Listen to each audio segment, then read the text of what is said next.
கர்த்தருடைய பரிசுத்த நாமத்துக்கு மகிமை உண்டாவதாக. Glory be to the holy name of the Lord. முதலாம் ராஜாக்கள் 19ஆம் அதிகாரம் 7, 8, 9 வசனங்கள் வாசிப்போம். 1 Kings chapter 19 verses 7 to 9. கர்த்தருடைய தூதன் திரும்ப இரண்டாம் தரம் வந்து அவனை தட்டி எழுப்பி, எழுந்திருந்து போஜனம் பண்ணு, நீ பண்ண வேண்டிய பிரயாணம் வெகு தூரம் என்றான். அப்பொழுது அவன் எழுந்திருந்து புசித்து குடித்து அந்த போஜனத்தின் பலத்தினால் 40 நாள் இரவு பகல் ஒரே என்னும் தேவனுடைய பர்வதம் மட்டும் நடந்து போனான். அங்கே ஒரு செபிக்குள் போய் தங்கினான். இதோ கர்த்தருடைய வார்த்தை அவனுக்கு உண்டாகி, அவர் எலியாவே, இங்கே உனக்கு என்ன காரியம் என்றார். கர்த்தருடைய பரிசுத்த நாமத்துக்கு மகிமை உண்டாவதாக. Glory be to the holy name of the Lord. எங்கே எலியாவை ஆண்டவர் தட்டி எழுப்பக்கூடிய ஒரு சூழ்நிலையை நாம் பார்க்கிறோம். Here we see God rising Elijah up.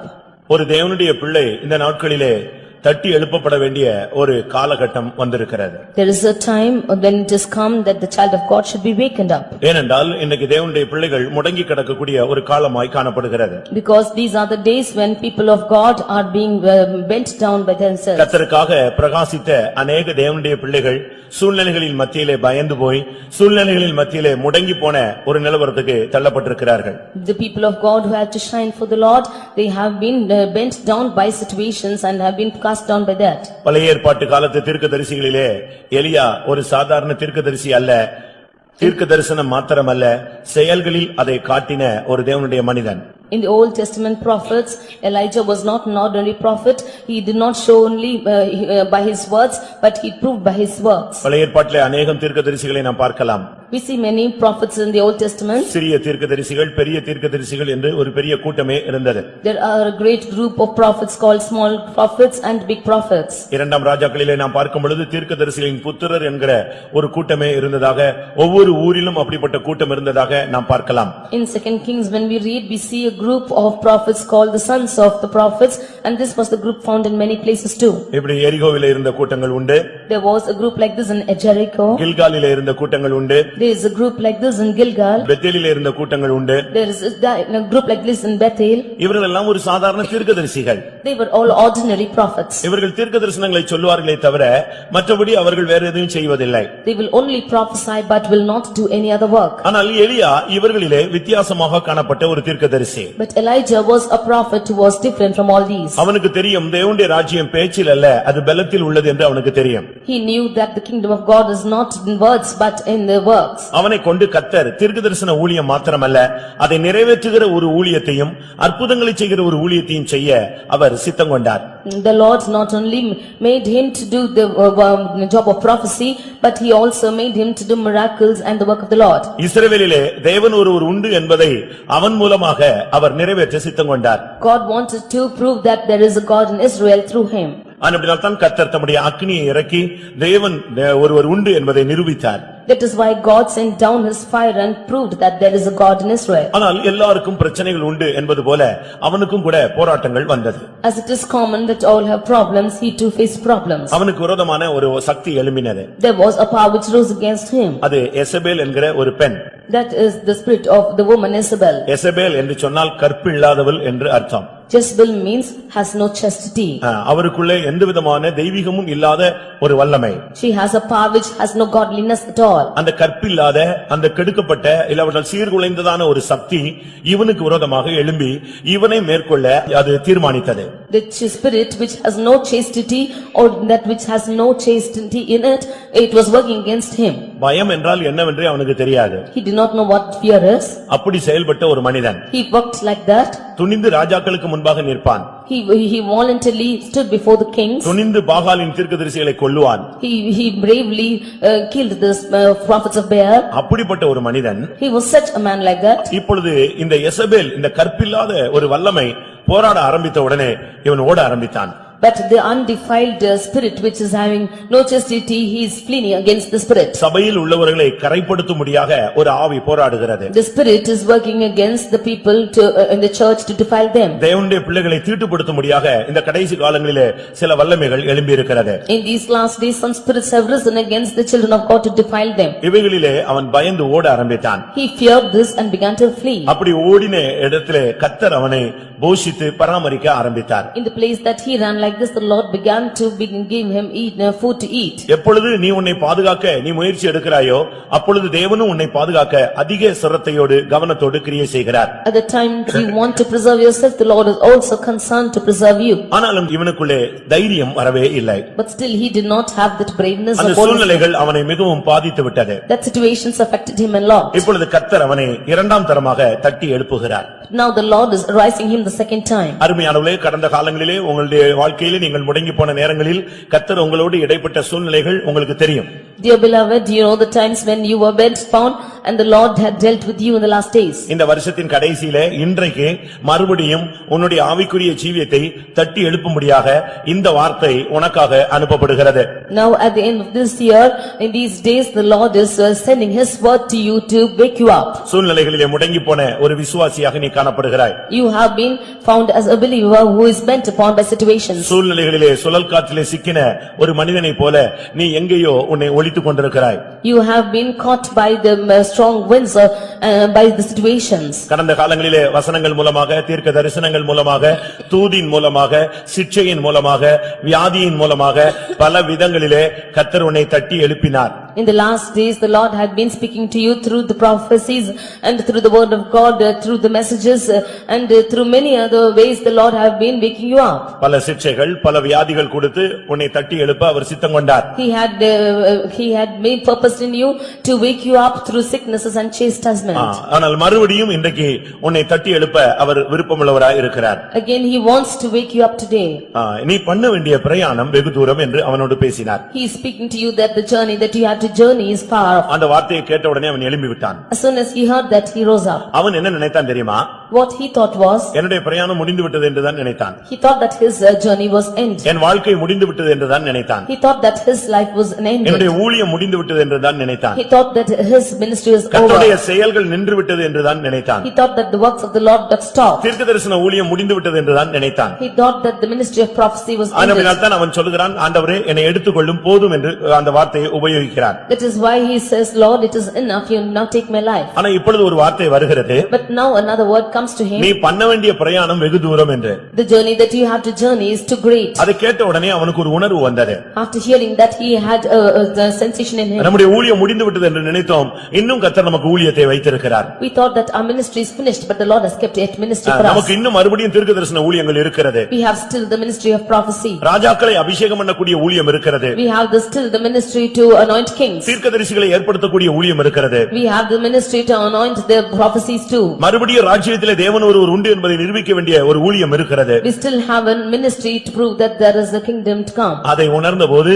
அவன் உடனடியாக புறப்பட்டு அந்த ஒரு போஜனத்தின் பலத்தினால், ஒரு நாள் ஒரு நேர போஜனத்தின் பலத்தினால் அவன் 40 நாள் பிரயாணம் பண்ணினான். When he heard this, he traveled by one time meal for a day.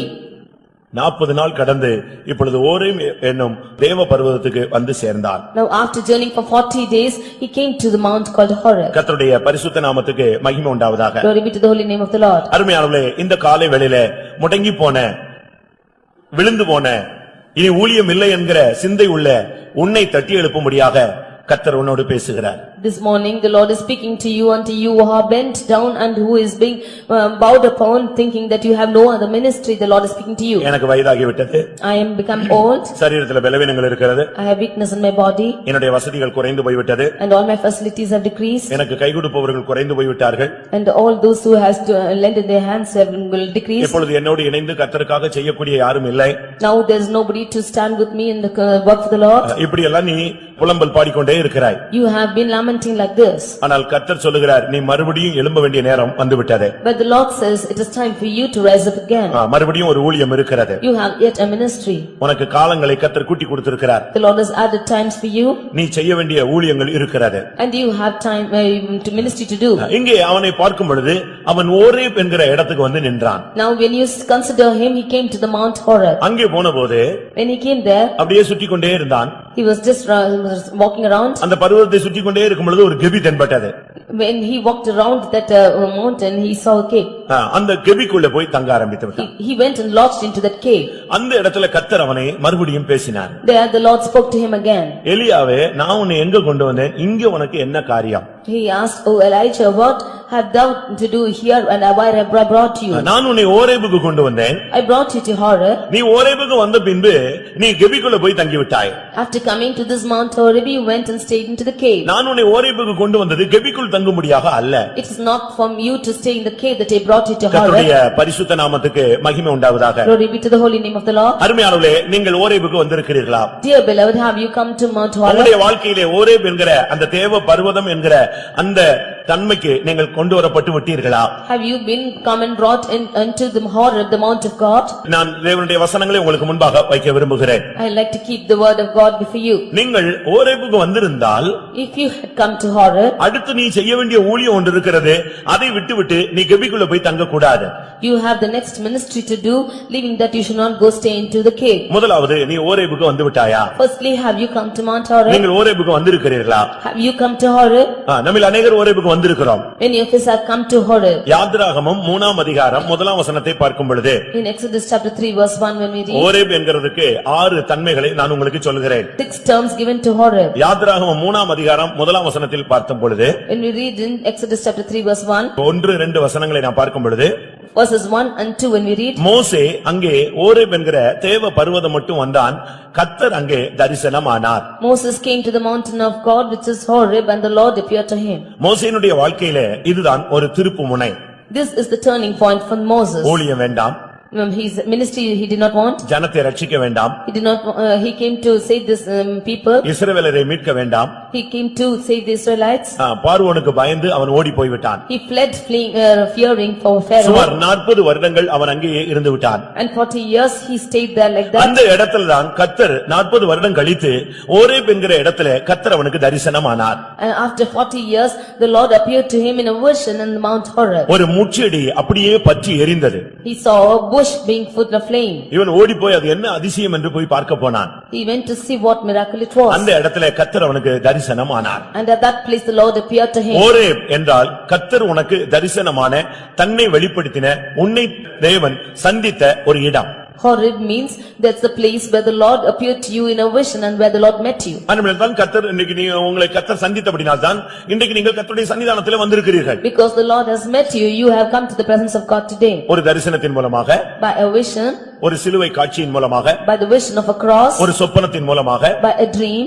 யாரு ஒரு மூலமாகவோ கர்த்தர் உன்னை ஏதோ ஒரு விதத்திலே சந்தித்து இன்றைக்கு ஓரேப் என்கிற இந்த தேவ பர்வதத்திலே சபையிலே கொண்டு வந்து உன்னை வைத்திருக்கிறார். Or by any other person, the Lord has somehow met you and have brought you to the presence of God which is Horeb. பிரியமானவர்களே, உங்களில் எத்தனை பேர் தேவனால் சந்திக்கப்பட்டு இந்த இடத்துக்கு வந்திருக்கிறீர்கள்? How many of you have been visited by God and have brought to this place? இன்றைக்கு நீங்கள் ஓரேபுக்கு வந்து உங்களை தேவன் சந்தித்திருக்கிறாரா? Has the Lord met you having come to தேவ Horeb? தரிசனம் இன்றைக்கு உண்டா? Have you been visited by the Lord? என்னைக்கோ ஒரு தரிசனம் கிடைத்திருக்கும். என்னைக்கோ ஒரு விதத்துல கர்த்தர் நம்மோடு இடைப்பட்டார். கிருபையின் தேவன் நம்மை சந்திக்க சித்தம் கொண்ட பொழுது தன்னுடைய குமாரனை நமக்கு வெளிப்படுத்தினார். நாம் இந்த தேவ பர்வதமாகிய இந்த இடத்துக்கு வந்து சேர்ந்தோம். When the Lord delighted to meet us, the Lord sent his son and somehow we came to this Horeb and we came to this place. யாத்திராகமம் 17ஆம் அதிகாரம் 6ஆம் வசனத்தை பார்க்கும் பொழுது, Exodus 17 chapter verse 6 when we read, அங்கே அவர் சொல்லுகிறார், ஓரேபிலே நான் அந்த கன்மலையிலே வந்து நிற்பேன், நீ அந்த கன்மலையை அடி, அங்கே இருந்து தண்ணீர் புறப்படும், இந்த ஜனத்தின் தாகத்தை நான் தீர்ப்பேன். And he said, Behold, I will stand for thee upon the rock in Horeb, and thou shalt smite the rock, and there shall come water out of it. ஒன்று, தேவன் உன்னை சந்தித்தால் அது நீ ஓரேபுக்கு வந்திருக்கிறாய் என்ற அர்த்தம். Firstly, if the Lord had visited you, then you have come to Horeb. கர்த்தருடைய தரிசனம் உனக்கு கிடைத்தால் நீ ஓரேபுக்கு வந்திருக்கிறாய் என்று அர்த்தம். Had you got the vision of the Lord, then you have come to Horeb. இரண்டாவது உன்னுடைய தாகங்கள் தீர்க்கப்பட்டிருந்தால் நீ ஓரேபுக்கு வந்திருக்கிறாய் என்று அர்த்தம். Secondly, if your thirst is quenched, then you have come to Horeb. உன்னுடைய தாகங்கள் தீர்க்கப்படுகிற இடம் Horeb. The place where your thirst is quenched is Horeb. உன்னுடைய விண்ணப்பங்களை கேட்டு Hearkening to your உன்னுடைய prayers, ஜெபத்தை கேட்டு hearkening to your prayers, உன்னுடைய தாகத்தை அறிந்து knowing that your thirst, உன்னுடைய தேவைகளை கர்த்தர் உணர்ந்து knowing your needs, உன்னுடைய தேவைகளை சந்தித்த இடம்தான் அந்த Horeb. the place wherein your needs are met is the place Horeb. ஆண்டவர் சொல்லுகிறார், நான் ஓரேபிலே உனக்கு முன்பாக அந்த கன்மலையில் நிற்பேன் என்று சொன்னார். And the Lord says that I will stand for you in that mount called Horeb. கர்த்தர் உனக்காக நின்று சகாயம் செய்த ரட்சிக்கும்படியாக உனக்காக தேவன் செய்த பெரிய கிரியை செய்த இடம்தான் இந்த Horeb. The place Horeb is the place where the Lord has done a great salvation to you and brought great things for you. அநாதைகளைப் போல அலைந்தார்கள். They walked about in the wilderness. அவாந்தர வழியிலே அலைந்தார்கள். They walked in the wilderness. வழி தெரியாமல் அலைந்தார்கள். And they walked through in the desert. இலக்கு இல்லாமல் திரிந்தார்கள். They walked without any the mark. மனதிலே எண்ணங்களிலே ஒரு கானான் இருந்தது, ஆனால் வழியிலே அவர்கள் அலைந்து கொண்டே இருந்தார்கள். In their mind was a Canaan, but they were roaming about in the wilderness. ஆனால் இந்த இடத்திலே அவருடைய தாகங்களை இந்த ஓரேப் என்ற இடத்திலே கர்த்தர் தீர்த்து வைத்தார். But the Lord quenched their thirst in this mount called Horeb. அருமையானவர்களே, உங்களை தேவன் சந்தித்தது மாத்திரமல்ல, இந்த மார்க்கத்திலே நீ வந்த பொழுது கர்த்தர் உன்னை திருப்தியான விதத்திலே உன்னை போஷிக்கிறார், உன் தாகங்களை தீர்க்கிறார், உன் தேவைகளை சந்திக்கிறார், உன்னுடைய வாஞ்சைகளை நிறைவேற்றுகிறார். The Lord, you who have been led in the wilderness, the Lord has brought you into this Horeb and he has fed you with his food and he has quenched your thirst and is meeting all your needs. உங்களுடைய தேவைகள் சந்திக்கப்பட்டதா? Have your needs been met? கர்த்தர் அதிலே உண்மையுள்ளவராய் இருந்தாரா? Has the Lord been faithful to you? உன்னுடைய வாஞ்சைகள் நிறைவேற்றப்பட்டதா?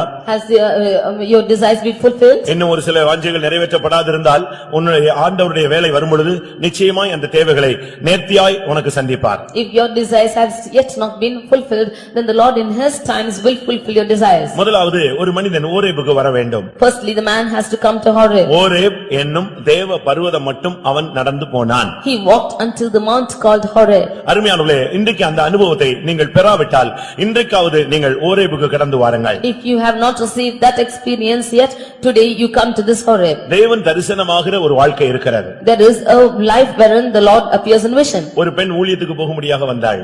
A girl came to go to ministry. அவளுக்கு ஊழியத்தை செய்யக்கூடிய ஒரு ஆசை இருந்தது. She had a great desire to do the ministry.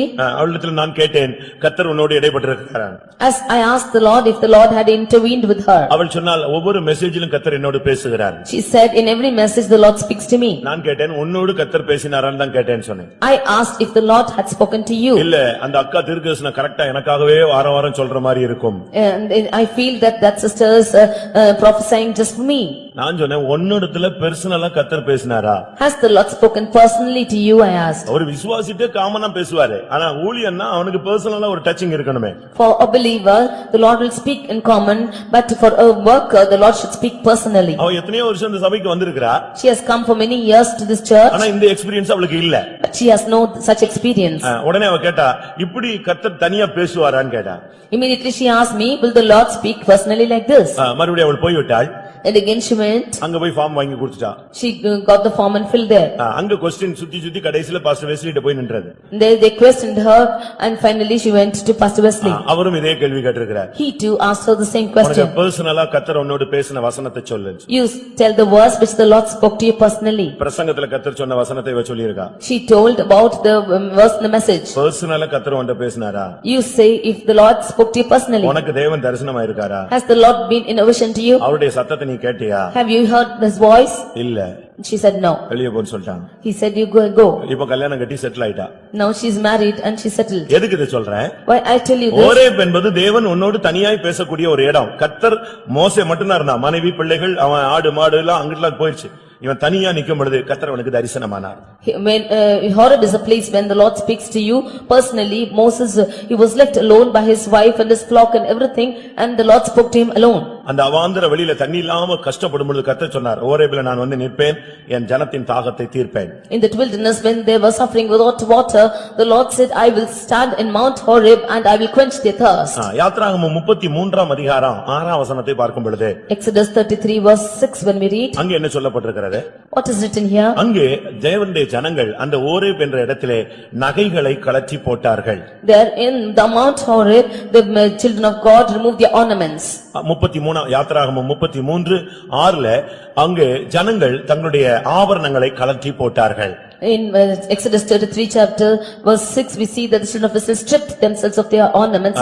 தேவனுடைய பர்வதம் மட்டும் நீ வந்தால் உனக்குள்ள இந்த அனுபவம் நடந்திருக்க வேண்டியது அவசியம். If you would come to Mount Horeb, then this experience has to come into you. கர்த்தர் பேசுகிற இடத்துக்கு வந்த பின்பு, After coming to the place wherein the Lord is speaking to கர்த்தர் you, உன் தாகத்தை தீர்க்கக்கூடிய இடத்துக்கு வந்த பின்பு, after coming to the place wherein the Lord is quenching your thirst, கர்த்தருடைய தரிசனத்தை காணக்கூடிய அந்த இடத்துக்கு நீ வந்த பின்பு, after you come to the place where the Lord is appearing to you by vision, இந்த உலகத்திலே உனக்கு உலக ஆடம்பரங்கள் அவசியம் இல்லாமல் போய்விடும்.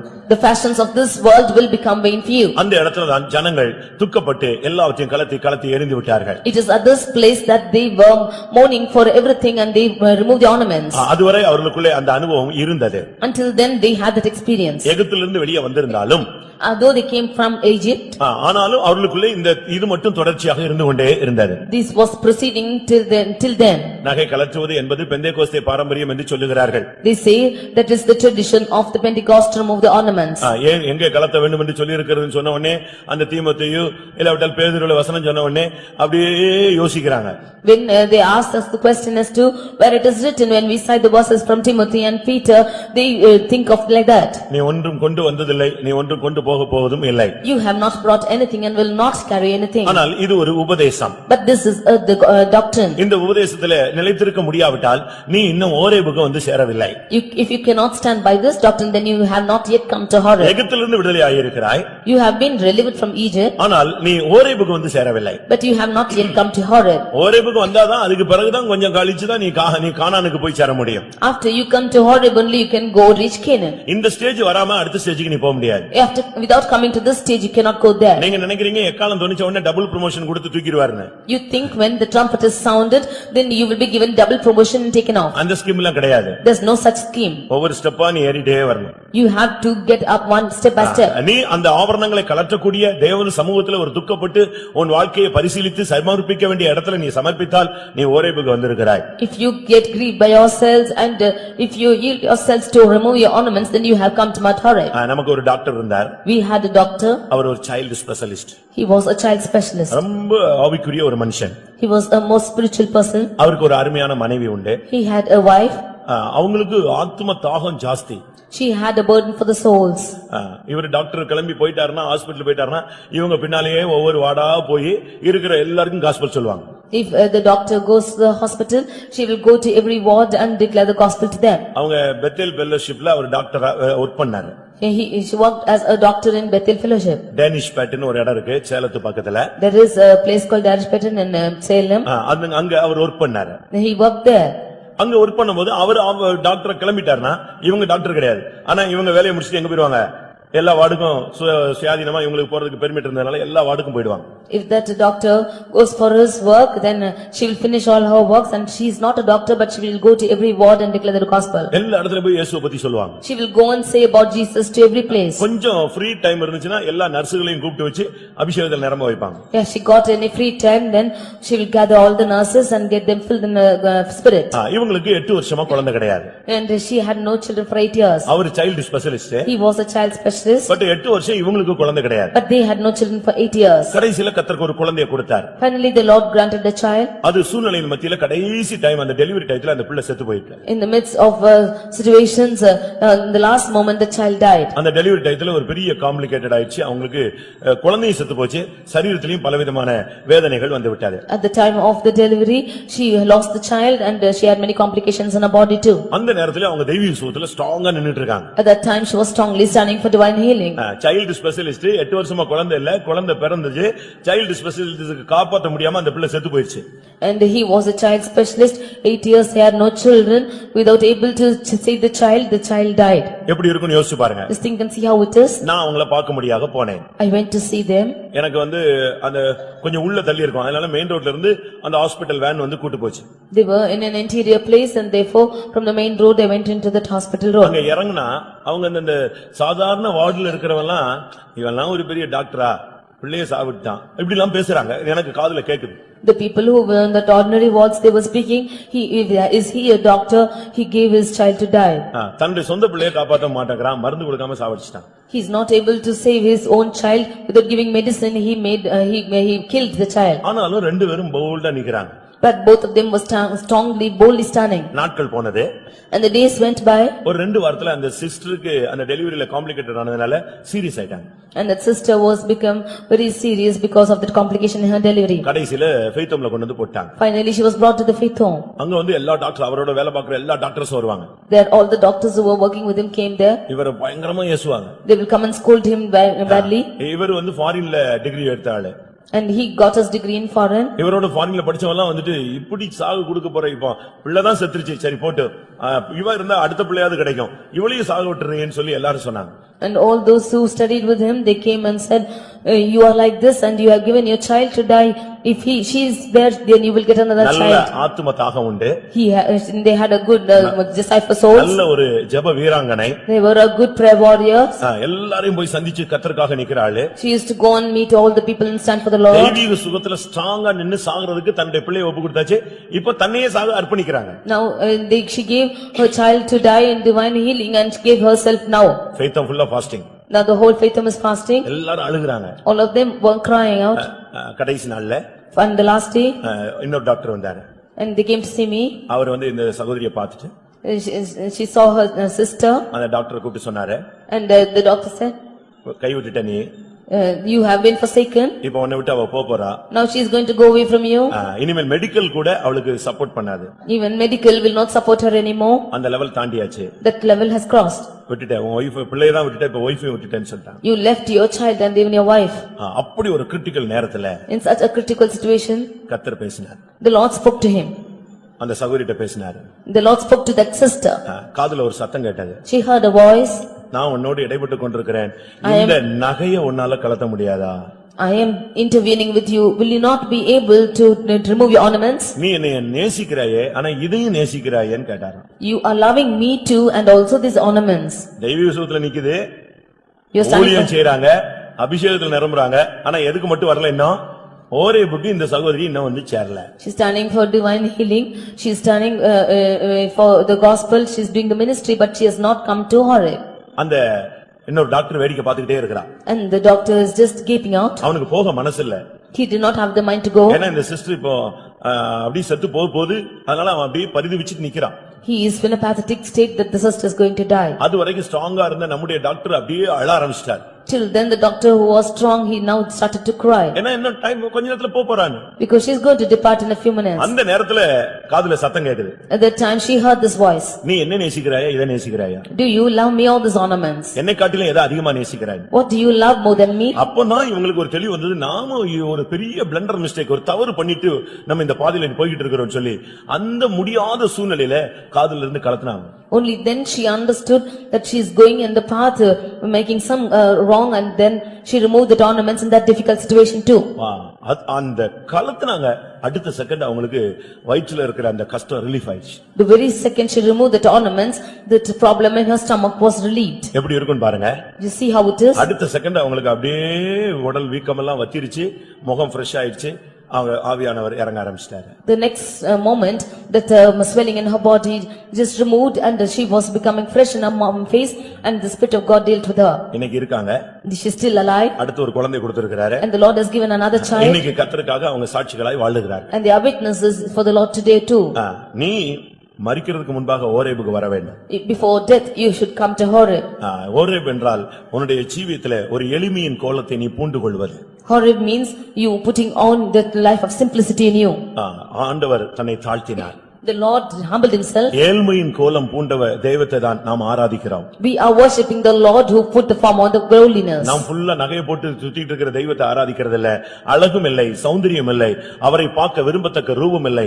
அந்த கேடு அடைந்து சிலுவையில் தொங்கினவரை தான், மாட்டுக்குட்டியிலே பிறந்தவரை தான் நாம் ஆராதிக்கிறோம். We are worshipping the Lord who had no form of godliness, he had no beauty to be admired, he had no ornaments, and we are worshipping such a Lord. அவர்கள் ஓரேபுக்கு வந்து சேர்ந்தார்கள். They came to Horeb. அருமையானவர்களே, நீங்கள் ஓரேபுக்கு வந்து விட்டீர்களா? Have you come to the Horeb, beloved? உபாகமம் 4ஆம் அதிகாரம் 15ஆம் வசனத்தை பார்க்கும் பொழுது, Deuteronomy 4th chapter 5th verse when we read, 4ஆம் அதிகாரம் 15ஆம் வசனத்தை பார்க்கும் பொழுது, in Deuteronomy 4th chapter 15th verse, அங்கே கர்த்தர் பேசும் இடம்தான் Horeb. the place where the Lord speaks is Horeb. நான் அந்த இடத்திலே உன்னோடு பேசுவேன். I will speak to you in that place. கர்த்தருடைய சத்தத்தை நாம் கேட்கக்கூடிய ஒரு ஜனங்கள். We are the people who hear the voice of the Lord. ஓரேபிலே அக்கினி நடுவிலிருந்து உங்களுடைய பேசின நாள் என்று அவர் சொல்லுகிறார். He says that I speak to you in Horeb out of the midst of fire. கர்த்தருடைய சத்தம் என்பது தனியாக நமக்கு கேட்க வேண்டும். We should hear the voice of the Lord individually. இங்க 10 பேர் இருந்தா ஒரு ஆளுக்கு கிடைக்கும். If 10 of you are here, one of you will receive it. ஆனா அதே நேரத்துல பக்கத்துல இருக்கவனுக்கு அந்த சத்தம் கேட்கறது இல்ல. But at the same time, the neighboring person is not hearing it. கர்த்தர் பேசுகிறார், எவனுடைய செவி திறந்திருக்கோ அவனுக்கு அந்த சத்தம் கேட்கிறது. The Lord is speaking, but whoever's ears are opened, they will hear இதே it. போலதான் இயேசுவின் வருகையிலே எக்காலம் தொனிக்கும். ஒரே கூட்டத்தில் இருக்கிறவங்கல்ல ஒரு ஆள் எடுத்துக்கொள்ளப்படுவான், ஒருவன் கைவிடப்படுவான். Even so, at the coming of the Lord, the sound of the trump will be sound, and two of them will be there, and one will hear it and one will be forsaken. ஒரே சத்தம் தான் தொனித்தது, ஆனா ஒருத்தனுக்கு கேட்டது, ஒருத்தனுக்கு கேட்கல. It is one sound which is resounding, and one is hearing it, one is not hearing. ஒன்று கர்த்தர் தரிசனமாகிற ஒரு வாழ்க்கை. One is a life where the Lord appears in vision. இரண்டாவது கர்த்தர் உன்னுடைய தாகங்களை தீர்க்கக்கூடிய வாழ்க்கை. Secondly, the life wherein the Lord quenches your thirst. மூன்றாவது உன்னுடைய எளிமையாக்கிக் கொள்ளக்கூடிய ஒரு வாழ்க்கை. Thirdly, a life wherein you make yourself lowly. நான்காவது கர்த்தர் உன்னோடு தனிப்பட்ட விதத்திலே உனக்கு ஒரு ஆலோசனை கர்த்தராக உன்னோடு பேசக்கூடிய ஒரு அனுபவம். Fourthly, the Lord speaking to you as an individual God, as a counselor God. பிரியமானவர்களே, கர்த்தருடைய சத்தத்தை நீங்கள் கேட்டிருக்கிறீர்களா? Dear beloved, have you heard the voice of the Lord?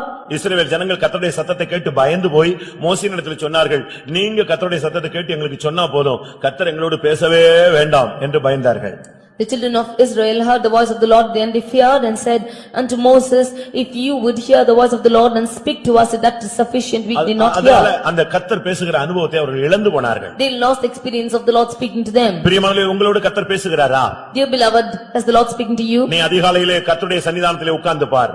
You sit in the presence of the Lord early in the morning. சூழ்நிலைகள் மத்தியிலே கர்த்தருடைய பாதத்திலே போய் உட்கார்ந்து பார். In the midst of your situations, go to the feet of the Lord and sit there. நெருக்கமான சூழ்நிலைகளிலே கொஞ்ச நேரம் தேவ சமூகத்திலே உட்கார்ந்து பார். At the times of your distress, you go and sit in the presence of the Lord. கர்த்தர் உன் செவியை திறப்பார். The Lord will open your ears. ஆண்டவருடைய சத்தத்தை உன்னை கேட்க வைப்பார். And the Lord will cause you to hear his voice. ஏசாயா தீர்க்கதரிசன புத்தகம் 50ஆம் அதிகாரத்திலே பார்க்கும் பொழுது, In the 50th chapter of Isaiah, we can see 4-5 வசனங்களை பார்க்கும் பொழுது, verses 4 and 5. நான் கேட்கும்படி என் செவியை கவனிக்க செய்கிறார். The Lord is opening my ears to hear. கர்த்தராகிய ஆண்டவர் என் செவியை திறந்தார். The Lord had opened my ears.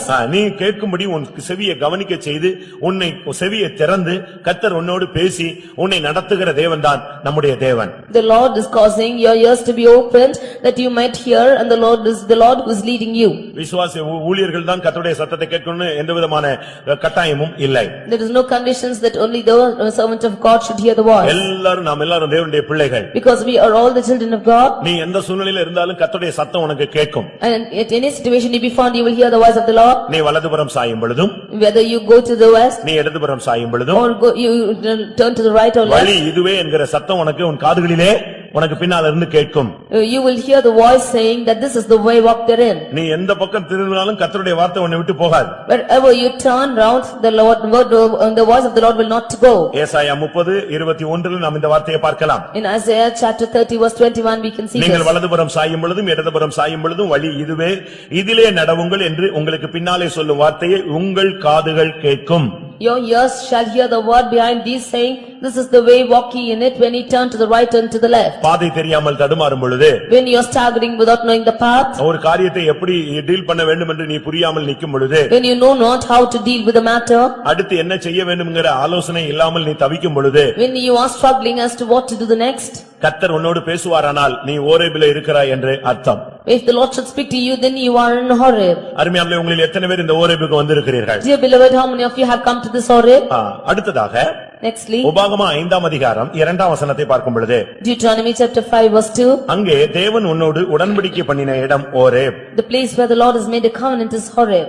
இந்த நாளில் உயிரோடு இருக்கிறபடி நம்முடைய எல்லாரோடும் இந்த உடன்படிக்கையை கர்த்தர் ஓரேபிலே நம்மோடு பண்ணினார். As it is this day, the Lord our God made a covenant with us in Horeb.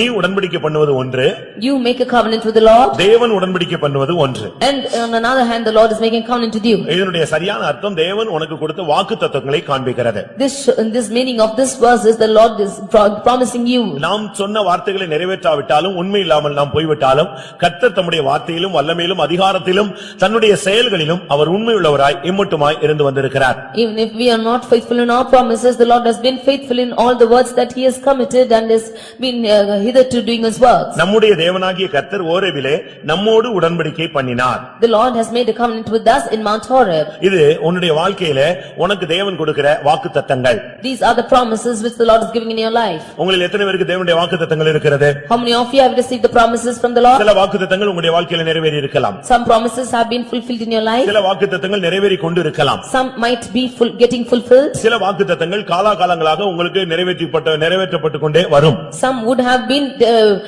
being performed in your life for years together. சில வாக்குத்தத்தங்கள் இனிமேல் நிறைவேற்றப்படும். Some will be fulfilled hereafter. அதுக்கு ஒரு நேரம் வைத்து கர்த்தர் அந்த வாக்குத்தத்தங்களை உனக்கு அநாதி தீர்மானத்தின்படி ஏற்கனவே உனக்கு வெளிப்படுத்தி இருக்கிறார். The Lord has by his eternal determination declared these promises to you. அதனால அது நிறைவேறல என்று நீ தேவன் பொய் சொல்லி விட்டார் என்று எண்ணக்கூடாது. Do not think the Lord has lied to you because of that. அவருடைய வேளையிலே அந்த வாக்குத்தத்தங்கள் சரியான விதத்திலே உனக்கு நிறைவேறும். In his times his promises will surely be fulfilled to you. அவர் சொல்லியும் செய்யாதிருப்பாரோ? Will he tell and not do it? நிச்சயமாய் அவர் சொன்னதை செய்யக்கூடிய தேவன். Surely he is able to perform that which he has spoken. கர்த்தர் பண்ணின உடன்படிக்கையை நிறைவேற்றுகிறார். நீ ஆண்டவரோடு பண்ணின உடன்படிக்கையை என்ன செய்திருக்கிறாய்? The Lord is making his covenant with you, and what have you done with his covenant? ஆண்டவருடைய உடன்படிக்கையில் அவருக்கு உண்மை உண்டு.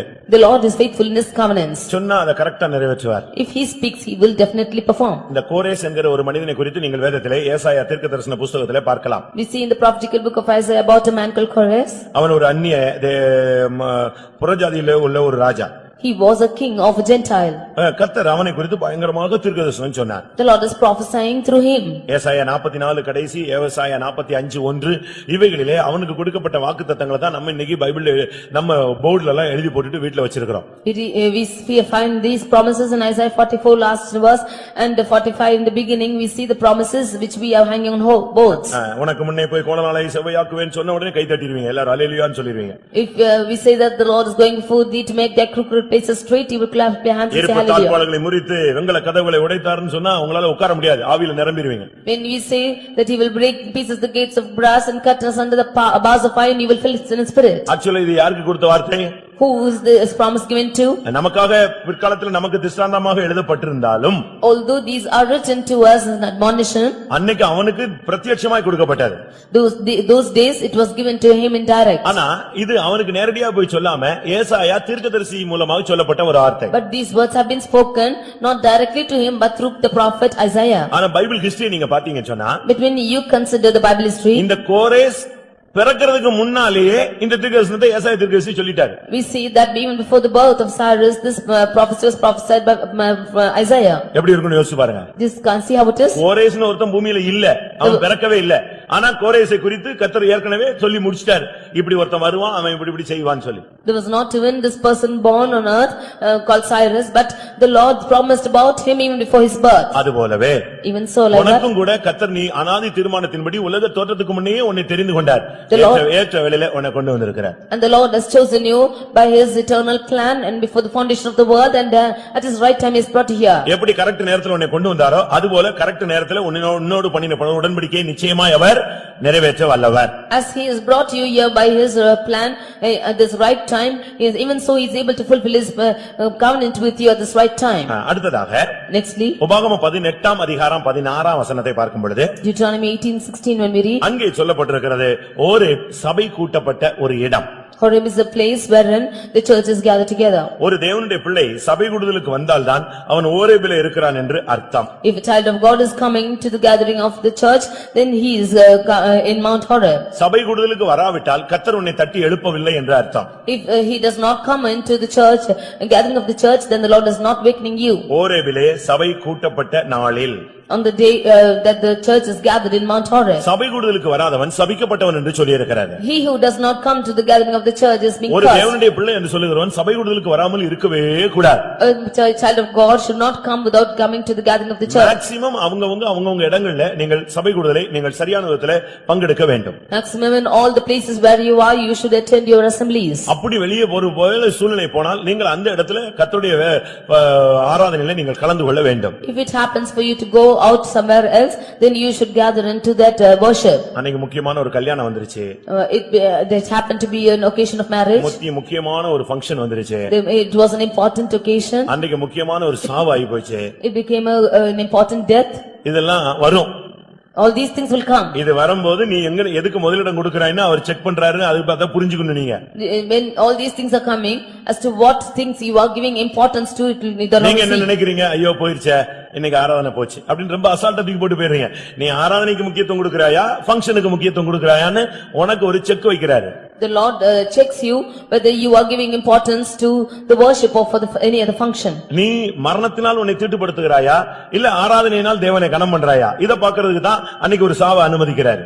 The Lord admits a death on that day, that if you are honoring that death or you are defiling yourself by the death or honoring the presence of the Lord. தவிர்க்க முடியாத ஆட்களை கொண்டு வந்து அன்னைக்கு வீட்டுல விடுவாரு.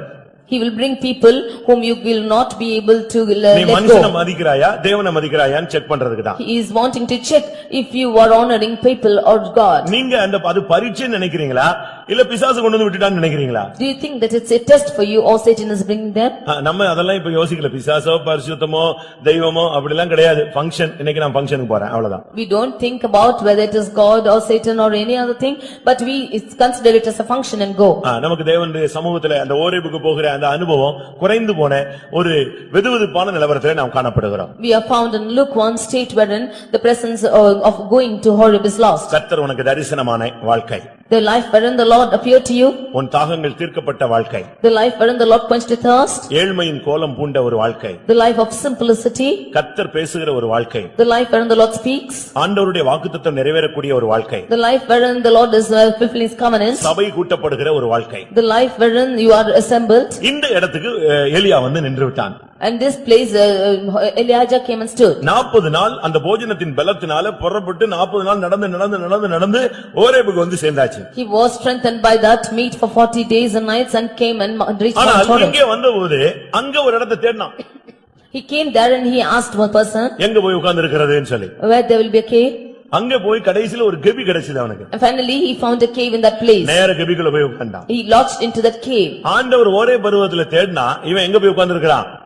அந்த பர்வதத்திலேயே ஒரு இடத்துல ஒரு கெபிக்குள்ள போய் உட்கார்ந்துட்டு இருக்கான். When the Lord is searching for him in Horeb, in that same place itself he going and ஆண்டவர் வந்து கேட்டார், எலியாவே உனக்கு இங்க என்ன காரியம்? The Lord asked Elijah, what have you done to 40 நாள் உன்னை நடக்க வச்சு நான் அந்த போஜனத்தின் பலத்தினால உன்னை கொண்டு வந்தது ஓரேபுக்கு, ஆனா இந்த கெபில தங்குறது என்ன நியாயம் கேட்டார். I have brought you to Horeb and fed you for 40 days and nights and brought you here. What have you to do in this cave? பிரியமானவர்களே, அன்றைக்கு எலியாவுக்கு கேட்ட அதே கேள்வியை இன்றைக்கு நாசரேத்திலே உன்னைக்கு கேட்கிறார்.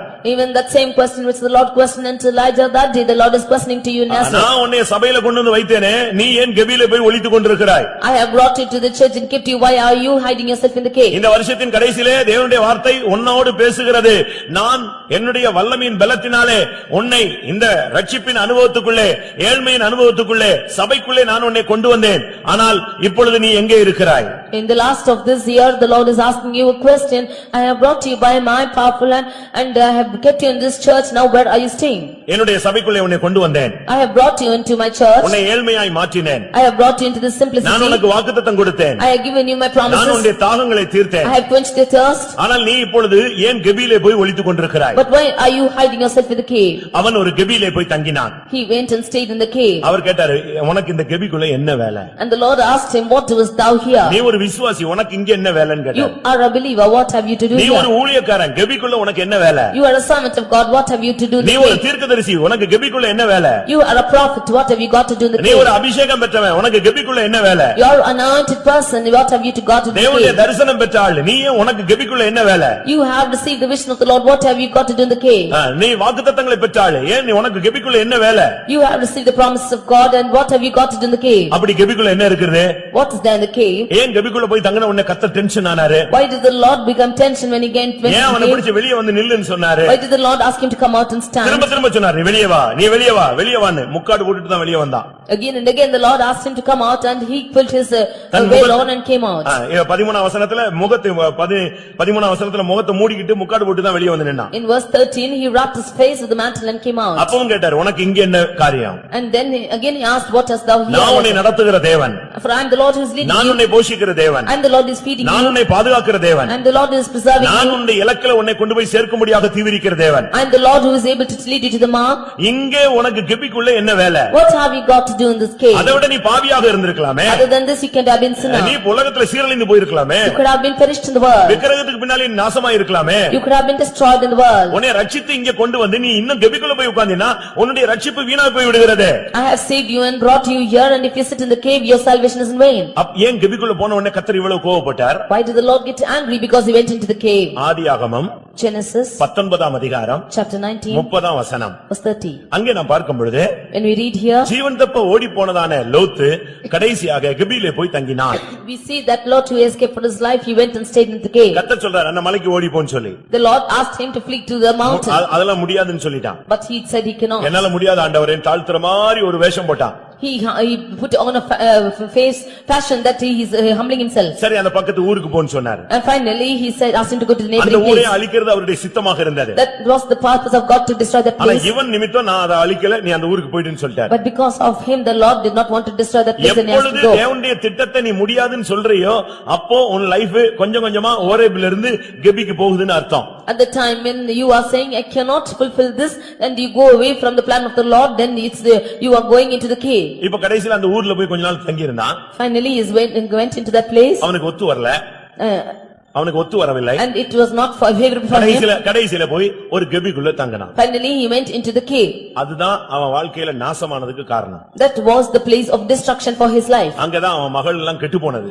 That is where his children got spoiled. சீரழிந்து போன இடமே அந்த கெபிதான். It was that cave when he was spoiled. அது வரைக்கும் லோத்த நீதிமான்னு கர்த்தர் சொல்லிட்டு இருந்தார். Until then Lot was called a just person. நீதிமானாகிய Lot என்று பேசினார். He said that Lot was righteous. என்னைக்கு அந்த கெபிக்குள்ள போனானோ அதோட அவன் சந்ததியே சபைக்குள்ள வரக்கூடாதுன்னு சொல்லிட்டார். At that point of time juncture that he went into the cave, his generation, the Lord said should not come into this அவனுடைய வாழ்க்கை முறைகெட்டு போன இடம் அங்கதான். And his life was mannerless there. ஒழுக்கம் கெட்டு போன இடம் அங்கதான். His life was spoiled out there. அங்கதான் அவன் பக்தியை விட்டு வெளியே போனான். It was there that his godliness departed from him. அங்கதான் அவங்க பிள்ளைங்க ரெண்டு பேரும் நாசமான ஒரு இடம். It was in this place that both his children were destroyed. அதனால தான் கர்த்தர் கேக்குறார், ஏன் கெபிக்குள்ள போனேன்னு கேக்குறார். That is why he is asking why you went into the cave. சபைக்கு வந்துட்ட பிறகு நீ ஏன் பாழா போற வாழ்க்கைக்குள்ள திரும்பி போற? Why are you going into the sinful life after coming into the church? சபைக்குள்ள வந்துட்ட பிறகு நகையை கலத்திட்ட, மருந்து எடுக்க மாட்டாங்கற, மறுபடியும் பாவ வாழ்க்கைக்குள்ள போய் விழுகுற. You have removed the ornaments, you have come into the fellowship of the church, and why are you going back into your sinful nature? ஏன் சபிக்கப்பட்ட வாழ்க்கைக்குள்ள மறுபடியும் நீ போகிறாய்? Why are you going into that cursed life? உலகத்துல உள்ள ஒரு ஒழுக்கம் கூட உனக்கு விசுவாசிக்கு கிடையாதா? You don't even have the manner of them in the world. உலகத்துல ஒரு மனுஷனுக்கு தவறுன்னு சொல்றானே, அந்த தவறு கூட உனக்கு தவறுன்னு தெரியலையா? The worldly people say that it is a mistake. Won't you find that a mistake for yourself? அந்த அளவு ஒரு விசுவாசி காமன் சென்ஸ் இழந்து விட்டானா? To that extent as a believer lost his common sense. யோசித்து பாருங்க. Just think and see. லோத்து ஒரு நீதிமான், கடைசியாக ஒரு காலத்துல காமவிகார நடக்கையை கண்டும் கேட்டும் தன் இருதயத்திலே வாதிக்கப்பட்ட மனிதன், இன்னைக்கு அதே பாவத்துல சிக்கிக் கொண்டு தவிக்கிற ஒரு மனிதன். Now Lot was a just person. He was once pricked in his heart looking at the people who were sinning around him, but now he himself is caught into that sin. பாவம் பாவம்னு சொல்லிட்டு கடைசில பாவத்துக்குள்ளேயே போய் நீ விழுந்து விடுகிறாய். Calling sin and sin, and you yourself fall into sin. அவன் பாவம் செய்றான், இவன் பாவம் செய்றான், அவ பாவம் செய்றா, இவ பாவம் செய்றான்னு சபையில உட்கார்ந்து பேசிட்டு நீயே கடைசில அதே பாவத்துல போய் நீ விழுந்துற. You are blaming the others that he is sinning like that and she is sinning like that, and finally you yourself are entering into that sin. இதுதான் ஓரேபுக்கு வந்த பின்பு நீ கெபிக்குள்ள போற வாழ்க்கை. That is why after coming to Horeb, the life going into cave. யோசுவா 10ஆம் அதிகாரம் 16ல இருந்து 18 வரைக்கும் வாசித்து பார்த்தா அந்த 5 ராஜாக்கள் ஓடி ஒளிந்து அந்த கெபிக்குள்ள போய் தங்கி விட்டார்கள். Joshua 10:16 to 18, when you read that the 5 kings fled into the cave and hid themselves. இது ஐம்புலன்களை காண்பிக்கிறது. This shows the 5 senses. இந்த ஐம்புலனும் போய் கெபிக்குள்ள தங்கி விட்டது. The 5 senses went and hid into the cave. அங்கே அவர்கள் அழிக்கப்பட்டார்கள். There they were destroyed. இன்னைக்கு ஐம்புலன்களையும் கெட்டு பார்வை சரியில்லை, எண்ணங்கள் சரியில்லை, விருப்பம் சரியில்லை, வாஞ்சை சரியில்லை, தோற்றம் சரியில்லை, எல்லாமே கெட்டு இன்னைக்கு போன ஒரு வாழ்க்கைக்குள்ள அநேக தேவனுடைய பிள்ளைகள் வந்து விட்டார்கள்.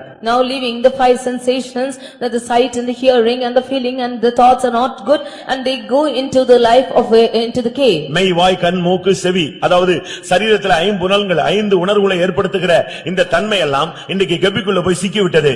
பரிசுத்தமான உணர்வு, பார்வை, எண்ணம், தோற்றம் ஒண்ணுமே இன்னைக்கு இல்ல. ஆனா சபையில இருக்கிறோம். All the 5 sensations which are found in your body, you have no feeling in that, but you are in the church today. எல்லாம் இருந்துகிட்டு நீ சபையில இருந்து என்ன பிரச்சனை, வேஷம் போடுறியா? All leaving all that, if you are in the church, are you putting on a fashion?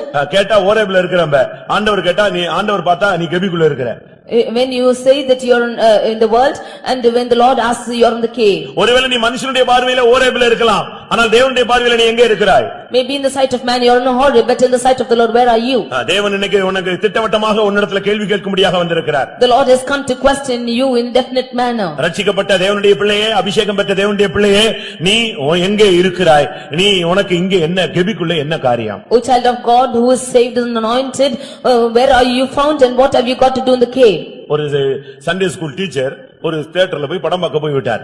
A Sunday school teacher once went to the theatre to see a film. இவர் போய் யோசிச்சு பாத்துக்கிட்டே இருக்கிறார் படத்தை.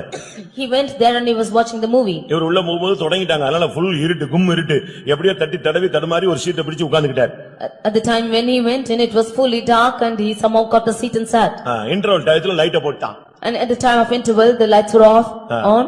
லைட்டை போட்ட உடனே இவர் எப்படி யோசிச்சு திரும்பி பார்த்தா பக்கத்து சீட்ல சண்டே ஸ்கூல் பையன் உட்கார்ந்திருந்தான். And when he turned behind to see who was sitting behind, and it was a Sunday school lad. உண்மையா நடந்தது. It was a true incident. அவனுக்கு இவரை பார்த்த உடனே கைகாலே ஓடல. When he saw him, he was shivering. இவருக்கு என்ன பண்ணனும் அடுத்து தெரியல. He did not know what to do. ஆனாலும் அவன் சின்ன பையன், இவர் பெரிய ஆள் இல்லையா? But he was a small boy and he's big. உன்னை பிடிக்கத்தாண்டா நான் இங்க வந்திருக்கிறேன் அப்படினாரு. He said that I have come here to catch you. இவனை பிடிக்கிறதுக்கு அவர் இப்ப பாதி படம் பார்த்திருக்கிறார். He has come here and saw half the film to catch hold of him. அவன் மிரண்டு போயிட்டான், நம்மள பிடிக்கிறதுக்கு இவர் வந்திருக்காரு. He was terrified because to catch him he came here. சரி, இனிமே இங்க இருந்தா ஒத்து வராதுன்னு அவர் வேற சீட் பார்த்துட்டு போயிட்டார். Immediately he thought that it would not be good for him and went to another place. இவன் பையன் சனிக்கிழமை அவுத்து விட்டுட்டான் மொத்தத்தையும். This boy came and he opened the matter on Saturday. நான் போயிருந்தேன், இப்படி வந்திருந்தாரு, கடைசில என்னைய கவுத்திட்டு வந்துட்டாரு வெளிய அப்படின்னு சொன்னான். I went there and he came there too, and finally he put on the blame on me and went out. காலையில சர்வீஸ் முடிஞ்ச உடனே அவரை டிஸ்மிஸ் பண்ணிட்டாங்க, சண்டே ஸ்கூல்ல இருந்து வெளிய ஓடு. After the service he was dismissed after the Sunday school. எப்படி இருக்கும்? See how it is? இருக்கிறது ஓரேபில. You are in Horeb. ஆனா போய் நிக்கிறது தியேட்டர்ல. But you are in theater. கெபிக்குள்ள போய் தங்கி இருக்கற. You are hiding yourself in the உன்னுடைய வீடு கூட சில நேரத்துல கதவை அடைச்சிட்டு கெபி போல மாறிரும். Even in your house your doors are shut and becomes a cave. இந்த நெட் வச்சிருக்காங்க பாத்தீங்களா, இவங்க எல்லாம் வீட கெபி மாதிரி வச்சிருக்காங்க. Those who have the net, they have this houses as cave. கதவை மூடிக்குவாங்க, ஏன்னா நெட் இருக்கு, அதனால கதவை பூட்டிக்கிறது. நெட்ல நீ சிக்கிட்ட, நீ கெபிக்குள்ள போய் விழுந்துட்டேன்னு அர்த்தம். They will close their doors and they are found caught in the net because you are in the cave. நியாயாதிபதிகள் Judges 6ஆம் அதிகாரம் 2ஆம் வசனத்தை பார்க்கும் பொழுது, chapter 6 verse 2, இஸ்ரவேல் ஜனங்கள் தேவனுக்கு விரோதமாக நடந்த பொழுது அவர்கள் மீதியானியருடைய கைக்கு தப்பும்படியாக கடைசியாக ஈஸியாக கெபில போய் ஒளித்துக் கொண்டார்கள்.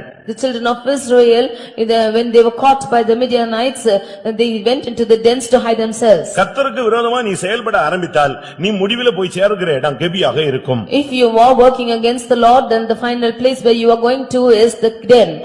சத்துருடைய கை பலத்து போய் விடக்கூடாது. You should not go into the hands of the devil. உன்னுடைய கை பலத்து கொண்டால் நீ நிக்கலாம். சத்துருடைய கை பலத்து கொண்டா நீ கெபில தான் போய் ஒளிய வேண்டியிருக்கும். If you are in a Horeb, then you can stand, but if you fall into the hands of the enemy, then you have to go into the den. எப்பொழுதெல்லாம் ஜீவியத்திலே ஊழியங்கள்ல தோல்வி வருதோ அப்பொழுதெல்லாம் நம்மை அறியாமலே நாம் கெபிக்குள்ள போய் தோல்விகளுக்குள்ள போய் விழுந்து விடுகிறோம். At the times when we face failures, then we unknowingly we enter into the cave. இன்னைக்கு கேடான சிந்தை ஏன் வருகிறது? Why is unwanting thoughts coming to us? நியாயாதிபதிகள் 6ஆம் அதிகாரம் 1ஆம் வசனத்தை பார்க்கும் பொழுது When we read in Judges chapter 6 verse 1, அங்க என்ன சொல்லப்பட்டிருக்கிறது? there we ought to say, 7 வருஷம் அவர்கள் மீதியானின் கையில் கர்த்தரே ஒப்புக் கொடுத்தார். 7 years the Lord handed themselves into the hand of the Midianites. இது எதை காண்பிக்கிறது? What does this show? நாம் மறுபடி தவறுக்குள்ளே போகும் பொழுது கேடான சிந்தைக்கு கர்த்தரே நம்மை ஒப்புக் கொடுப்பதை காண்பிக்கிறது. When we go again and again into the same faults, then the Lord is yielding ourselves into unwanted thoughts. ரோமர்கள் நிருபம் 1ஆம் அதிகாரத்தை பார்க்கும் பொழுது In Romans chapter 1 when we read 28ஆம் வசனத்திலே verse 28, தேவன் அவர்களை கேடான சிந்தைக்கு ஒப்புக் கொடுத்தார். the Lord gave themselves for unwanted thoughts. ரோமர் 1:24 பார்க்கும் பொழுது When we read in Romans 1:24, தேவன் அவர்களை அசுத்தத்திற்கு ஒப்புக் கொடுத்தார். the Lord gave themselves to uncleanness.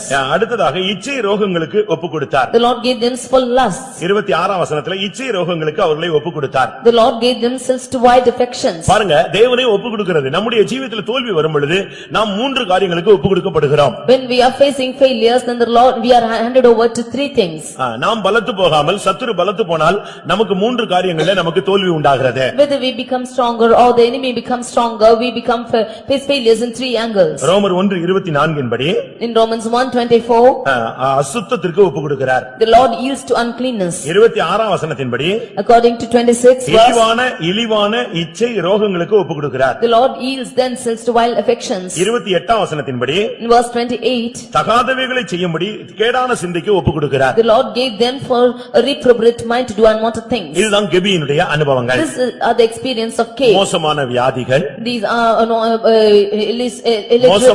மோசமான எண்ணங்கள், and unwanted thoughts, பார்வைகளில் அசுத்தங்கள். and uncleanness in sight. ஏன் இதெல்லாம் அபிஷேகம் பெற்ற பின்பு இவ்வளவு வல்லமைகளுக்கு நம்ம அடிமையா போகிறோம்?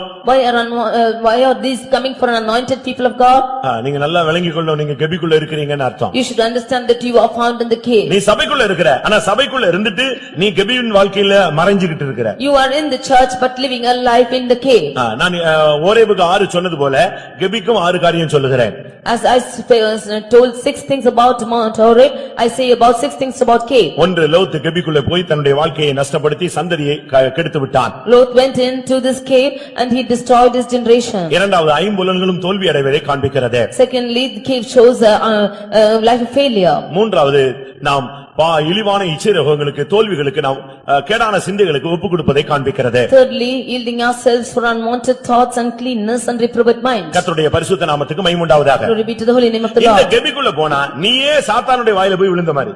You yourselves enter into the mouth of the Satan when you enter into this cave. உன்னை யாரும் இழுத்துட்டு போக வேண்டாம். Nobody need to draw you out. நீயே சிங்கத்தின் வாயில போய் விழுகிற. You yourselves are falling into the mouth of the lion. 10ஆம் சங்கீதம் 9ஆம் வசனத்தை பார்க்கும் பொழுது In reading 10 Psalm verse 9, அங்கே தன் கெபியில் இருக்கிற சிங்கம் என்ற ஒரு வார்த்தை இருக்கிறது. we see the lion which is in its den. அது தன் கெபியில இருக்கு. ஆனா இவன் கெபிக்குள்ள போனான்னா அது வாயில போய் இவன் என்ன செய்றான்? விழுகுறான். It is found in this den, but when he enters into the cave, then he is into the mouth of the lion. 2 Samuel 2 Samuel 23ஆம் அதிகாரம் chapter 23 20ஆம் வசனத்தை பார்க்கும் பொழுது verse 20, when we அங்கே read, சிங்கங்கள் கெபிக்குள்ளே தங்கி இருந்ததை காண்பிக்கிறது. we see that the lions were found in its den. அது வலிமையான சிங்கங்கள். They were all valiant lions. மோவாபின் வலிமையான சிங்கங்கள். And the lions of Moab. இந்த சிங்கங்கள் எல்லாம் கெபிக்குள்ள தான் இருக்கு. இப்ப இவன் போய் கெபிக்குள்ள தங்கினான்னா அது வாயில தான் போய் நிக்கணும். All these lions are in the cave. If he goes into the cave, then he'll be in its mouth. சிங்க கெபியில போய் அங்கே ஒரு மனுஷன் விழுந்தான். A man went and fell into the cave of a ஆனா lion. அந்த கெபியில கர்த்தர் அவனுடைய அந்த சிங்கத்தின் வாயை கட்டி போட்டிருந்தார். But the Lord had tied the mouths of the lions. அதே நேரத்துல கட்டி போடாத சிங்கங்கள் மத்தியில விழுந்தானா என்ன ஆகும்? At the same time, if the Lord has not tied the mouth of the lions, what will happen? அருமையானவர்களே, ஆவிக்குரிய ஜீவியத்திலே வந்துவிட்டு நீங்கள் சிங்கத்தின் வாயில போய் எவனை விழுங்கலாமோ என்று வகை தேடி இருக்கிற சிங்கத்தின் கெவியிலே போய் நீ விழுந்திர கூடாது. Dear beloved, after coming to the spiritual life, this lion which is waiting to devour any man, you should not go and fall into its mouth itself. நீயே போய் பிசாசின் கையில சிக்க கூடாது. You yourself should not go and cling yourself into the hands of the இன்னைக்கு devil. எத்தனை பேர் சபைக்குள்ள வந்துட்ட பிறகு கெபிக்குள்ள போய் உட்கார்ந்திருக்கீங்க? Today, how many of you coming to the church are sitting in the cave? இந்த வருஷத்தின் கடைசியில கர்த்தர் உன்னோடு பேசுகிறார். The Lord is speaking to you at the end of the year. உனக்கு இந்த கெபிக்குள்ள என்ன காரியம்? What have you got to do in the cave? பிசாசின் பிடியில உனக்கு என்ன வேலை? What have you got in the clutches of devil? நீ தோற்று போன நிலவரத்தில் இருக்குது என்ன காரியம்? What is the reason for you to face failure? ஏன் மாம்சத்துல நீ சிக்கிக் கொண்டாய் என்று கர்த்தர் கேட்கிறார். Why are you clung into the lust of flesh, says the Lord? N parents சரியில்லைன்னு சொல்றியா? Have you been defiling your N body? மனைவி சரியில்லைன்னு சொல்றியா? You say that your wife is not good? ஏன் எனக்கு கிடைச்ச புருஷன் சரியில்லைன்னு சொல்றியா? Are you blaming your husband that he is not good? அதனால நான் கெட்டு போயிட்டேன்னு சொல்றியா? Or will you say that because of him and உன்னுடைய for this, ஆத்துமாவுக்கு நீதான் உத்தரவாதி. you are accountable for your soul? இது ஒரு பரீட்சை களம். This is the period of test. இந்த உலகம் வாழும்படியாக கொடுக்கப்பட்டதல்ல. இது ஒரு பரிசோதனை கூடம்தான். இதுக்கு பின்புதான் ரிசல்ட் கிடைக்கும் நமக்கு. This is the place of test, and after your examination you will receive கர்த்தருடைய results. பரிசுத்த நாமத்துக்கு மகிமை உண்டாவதாக. Glory be to the name of the Lord. Ezekiel In Ezekiel 33ஆம் அதிகாரம் chapter 33 27ஆம் வசனம். verse 27. இந்த கெபிக்குள்ள போனீனா கொள்ளை நோயினால் நீ தாக்கப்படுவாய். After you go into this cave, you will be given room for கொள்ளை நோய். diseases.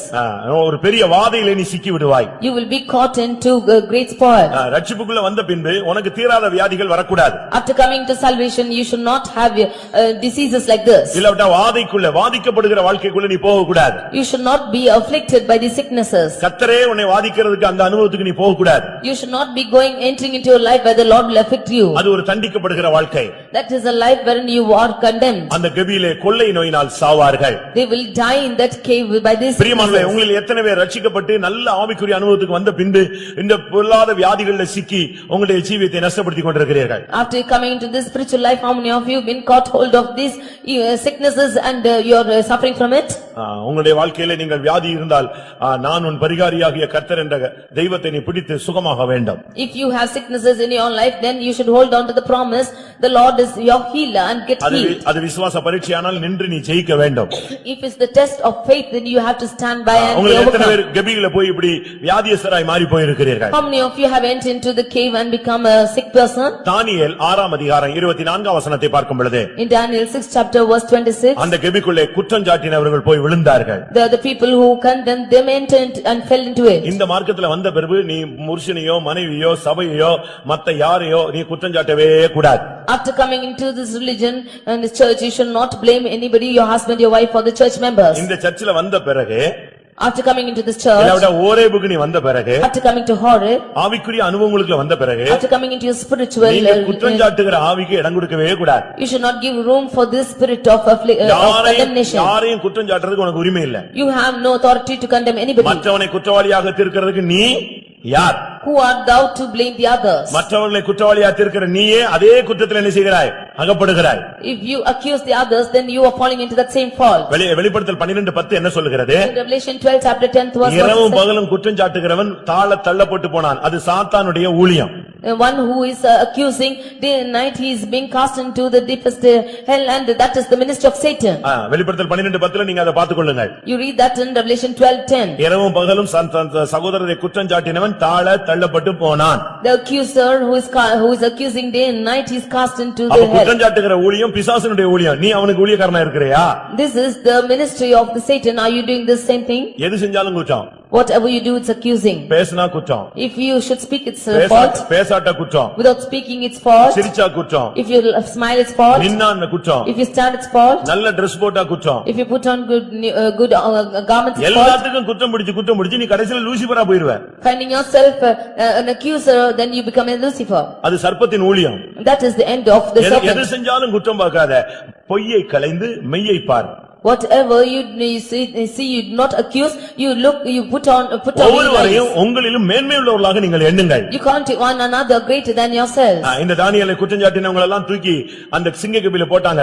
இவங்க கீழே போய் விழுகிறதுக்குள்ள அந்த சிங்கம் மேல பாஞ்சு பிடிச்சு அவங்களை கொன்னுடுச்சு. They cast out those who accused Daniel into the lion's den, and even before they were cast in, the lions caught hold of them and tore out. இந்த கபிக்குள்ள நீ கடந்தால் குற்றஞ்சாட்டுகிற ஆவியிலே தாக்கப்படுவாய். If you are found in this den, you will be affected by the spirit of accusation. இந்த கபிக்குள்ள கடந்தால் கொள்ளை நோயினால் நீ சாவாய். If you are found in this den, then you will die of the diseases. இந்த கபிக்குள்ள நீ போனால் சிங்கத்தின் வாயிலே போய் விழுவாய். If you are found in this den, then you will be found in the mouth of the lions. இந்த கபிக்குள்ள நீ போனால் கேடான சிந்தைகளும் அருவருப்பான வியாதிகளும் உன்னை வந்து தேடி பிடிக்கும். If you go into this cave, then you will be caught hold by unwanted thoughts and sicknesses. இந்த கபிக்குள்ள போனால் உன்னுடைய எண்ணங்கள் நினைவுகள் எல்லாம் தோற்று போன நிலவரத்தில் நீ காணப்படுவாய். If you enter into this cave, then all your thoughts and imaginations will be a failure. இந்த கபிக்குள்ள நீ போனால் உன் வாழ்க்கையும் கெட்டு உன் குடும்பத்தின் பிள்ளைகள் சந்ததியினுடைய வாழ்க்கையும் கெட்டு நாசமாகும். If you enter into this cave, then you will be spoiled and the life of your children generation also will be spoiled. கர்த்தர் இந்த இடத்துல தான் அவனை கேட்டார், நீ எங்க வந்த ஆளு, நீ எங்க போய் உட்கார்ந்திருக்கற? Now the Lord is asking him, where have you come and where are you sitting now?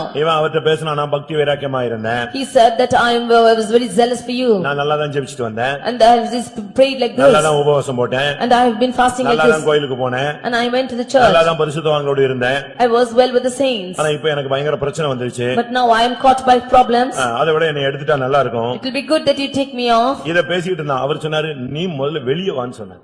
He was speaking like this, but the Lord said, you come out first. இவன் 10ஆம் வசனத்துல நான் பக்தி வைராக்கியமா இருந்தேன், நான் ஜெபிச்சேன், காணிக்கை கொடுத்தேன், அவ்வளவு காணிக்கை கொடுத்தேன், அந்த பாஸ்டருக்கு நான் அவ்வளவு க்ளோஸா இருந்தேன், இப்படி இருந்தேன், இந்த டீடைல் எல்லாம் சொல்லிக்கிட்டே வந்தான் கதை மாதிரி.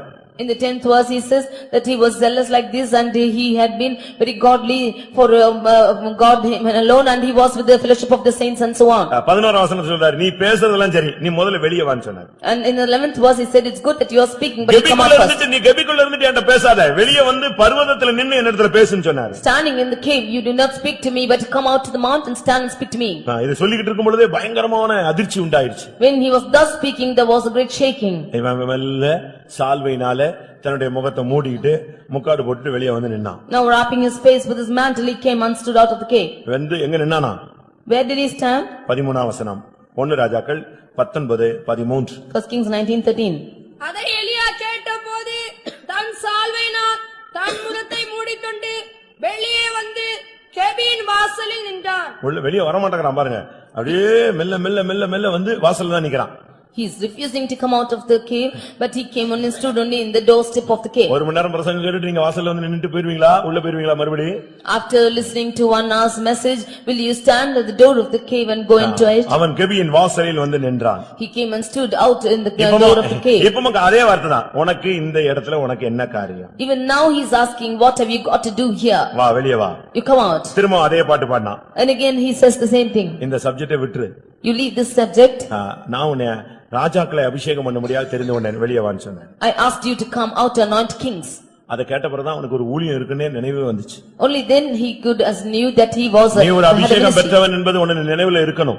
You should understand that you are an anointed person. நீங்க ஞானஸ்நானம் எடுத்து பாவத்துக்கு மரித்து பாவம் செய்ய மாட்டேன்னு தீர்மானிச்ச ஒரு ஆள் உன்னை நினைவுல இருக்கணும். It should be in your mind that you have been taken baptism and made a confession that you will not sin anymore. உன்னுடைய அழைப்பை நீ மறந்து விடக்கூடாது. You should not forget your calling. உன்னுடைய தெரிந்து கொள்ளுதலை நீ விட்டு விடக்கூடாது. You should not forget your choosing. உன் கையில கர்த்தர் நம்பி கொடுத்த ஊழியத்தை நீ மறந்துடக்கூடாது. You should not forget the ministry which the Lord has handed into your hands. அவன் வெளியே வந்து நின்றான். You kick him out. கர்த்தர் சொன்னார், போய் அபிஷேகம் பண்ணு. The Lord said, go anoint. ராஜாக்களை அபிஷேகம் பண்ணு. Go anoint kings. தீர்க்கதரிசிகளை அபிஷேகம் பண்ணு. Go anoint prophets. அதோட அவனுக்குள்ள இருக்கிற அந்த பொல்லாத தன்மை எல்லாம் விலகி போயிடுச்சு.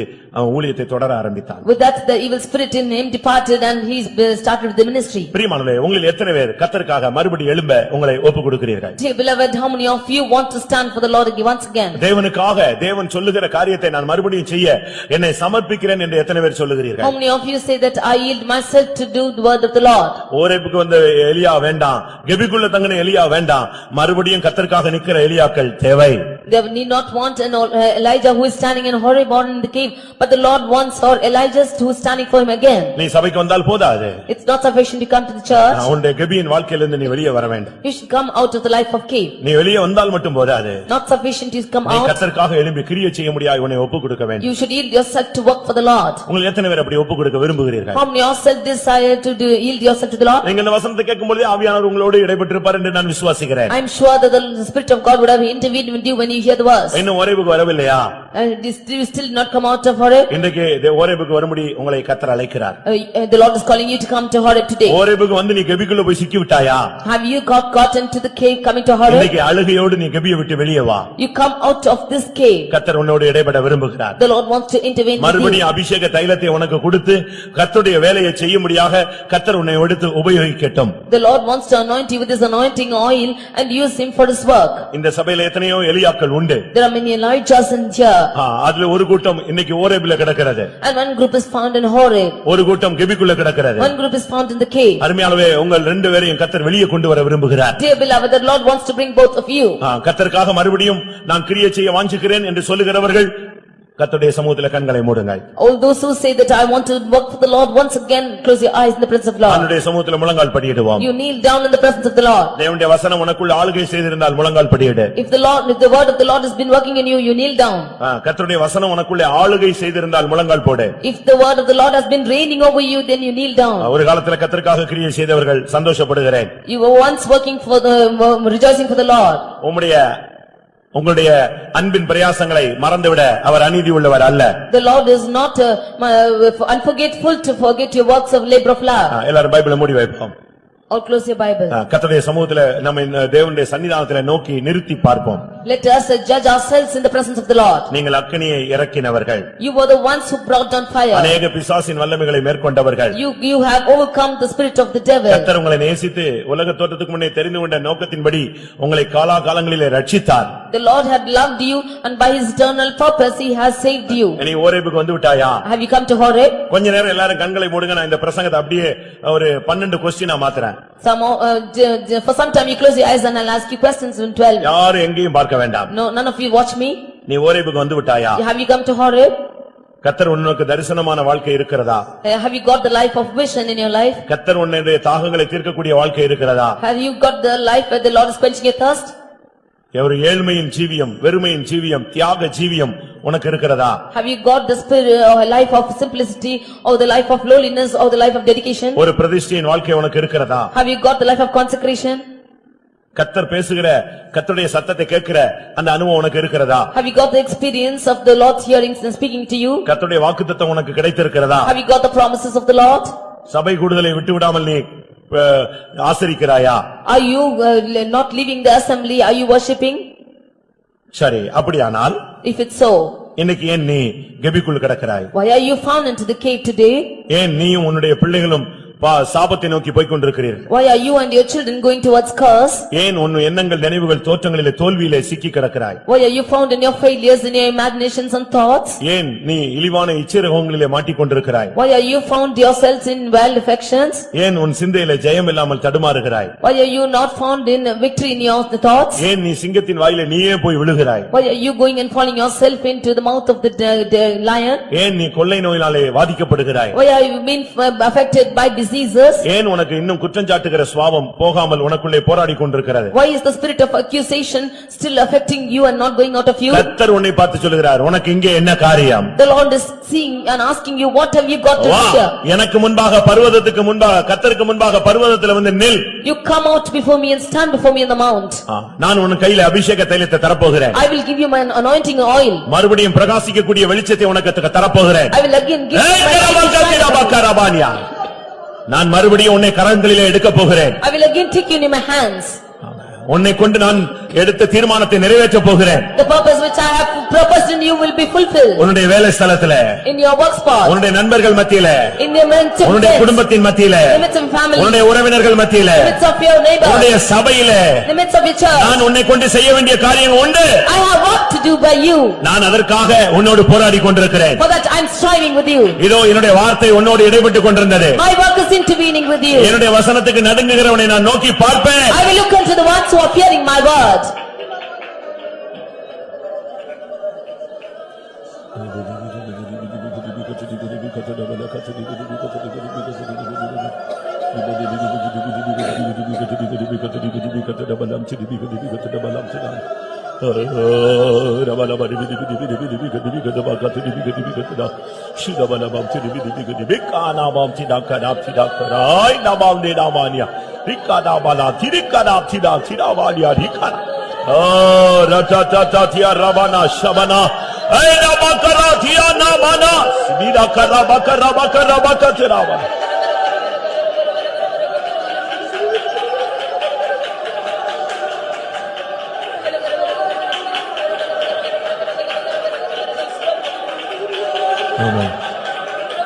ஆமென். சபைக்குள் நீ கர்த்தருடைய திட்டத்தின்படி நீ கொண்டு வரப்பட்டிருந்தால் நீ கர்த்தருடைய வசனத்தின்படி இந்த காரியங்களை நீ பயிற்சி வைக்க வேண்டும். கர்த்தர் உன்னோடு பேசுவார். அது ஒரு லைஃப் உண்டு. கர்த்தர் உனக்கு தரிசனமாவார். அப்படி ஒரு வாழ்க்கை உண்டு. கர்த்தர் உன்னை பிரதிஷ்டை உள்ளவனாய் மாற்றுவார். அப்படி ஒரு வாழ்க்கை உண்டு. கர்த்தர் உன் தாகங்களை தீர்ப்பார், தேவைகளை சந்திப்பார், ஒரு நன்மையும் குறைவுபடாது. அப்படிப்பட்ட ஒரு வாழ்க்கை உண்டு. கர்த்தர் உனக்கு வாக்குத்தத்தங்களை கொடுப்பார். அப்படிப்பட்ட ஒரு வாழ்க்கை உண்டு. அல்லேலூயா. கர்த்தரை நீ ஆராதிப்பாய். அப்படி ஒரு வாழ்க்கை உண்டு. ஆராபாக்கா திராபாக்கா திரானியா. ஆமென். அல்லேலூயா. நிக்கராபாக்கா ரபானா பரபானா பாதிராபாலா திரானியா.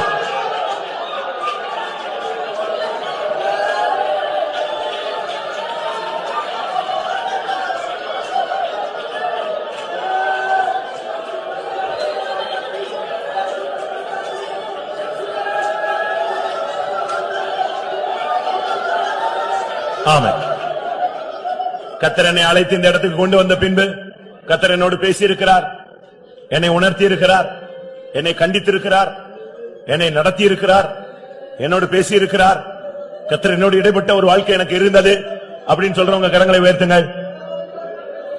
ஆமென். கர்த்தர் நம்முடைய ஜனத்தை கிருபையாய் ஓரேபுக்கு கொண்டு வந்திருக்கிறார். பிரியமானவர்களே, சிரபல கத்திராவான். இங்கே வந்த பின்பு நீ எங்கே இருக்கிறாய்? கைகளை கீழே போடுங்க. இந்த காலை வேளையில கர்த்தர் கேட்கிறார், கெபிக்குள்ள ஏன் போனாய்? நான் உன்னை அபிஷேகம் பண்ணினேன், நீ என் கெபிக்குள்ளே போனாய். உன் மூலமா நான் தீர்க்க தரிசனம் சொன்னேன், நீ என் கெபிக்குள் போனாய். உன் மூலமாய் பல ஊழியங்களை நான் செய்தேன், இன்னும் செய்வேன், நீ என் கெபிக்குள் போனாய். ஏன் தோல்விக்குள்ளே விழுந்தாய்? என் கிருபையை நான் உனக்கு தந்தேன். என் எச்சரிப்பின் சத்தங்கள் உனக்கு கிடைத்தது. நான் உன்னை உணர்த்தினேன், உன்னை தடுத்தேன், நீ என் கெபிக்குள் போனாய். எத்தனை பேர் ஒத்துக்கொள்ளுகிறீர்கள்? நான் சபைக்குள் வந்த பின்பும் நான் தோற்று போன ஒரு நபர். கைகளை உயர்த்துங்க பார்க்கலாம். குற்றம் சாட்டுகிற ஆவி, சிங்கத்தின் வாயிலேயே விழுந்து போகிற ஆவி, கொள்ளை நோயிலே பாதிக்கப்பட்ட ஆவி, தோல்விகளுக்குள்ளே எண்ணங்களிலே தோல்வி. என் பிள்ளையே, உனக்கு இங்கே என்ன காரியம்? வா, வெளியே வா, வெளியே வா. நீ வெளியே வந்தால் அபிஷேக தைலத்தை உன் கையில் கொடுப்பார். உன் மூலமாய் ராஜாக்கள் தோன்றுவார்கள். உன் மூலமாய் தீர்க்கதரிசிகளை ஏற்படுத்த போகிறார். அல்லேலூயா. உன் மூலமாய் தேவன் கிரியை செய்யக்கூடிய காலம் வந்துவிட்டது.